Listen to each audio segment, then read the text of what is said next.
ஒரு காட்டில் பல வகையான பறவைகள் சந்தோஷமாக வாழ்ந்து வந்தன. ஒரு நாள் அந்த காட்டில் பலத்த மழை பெய்ய ஆரம்பித்தது. பறக்க முடியாத பறவைகள் மரங்களில் அடைக்கலமடைந்தன.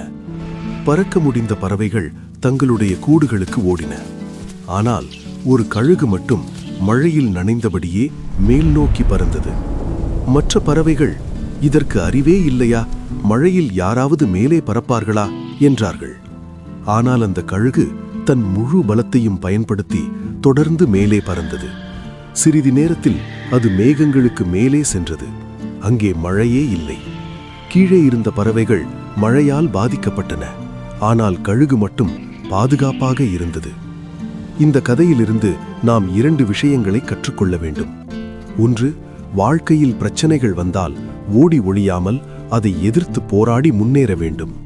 2, அந்த கழுகுக்கு அந்த சக்தி ஒரே நாளில் வரவில்லை. தினமும் பயிற்சி செய்ததின் விளைவு அது. அதேபோல் நாமும் நம் இலக்குக்காக தினமும் முயற்சி செய்தால் வாழ்க்கையில் நிச்சயமாக வெற்றி பெற முடியும்.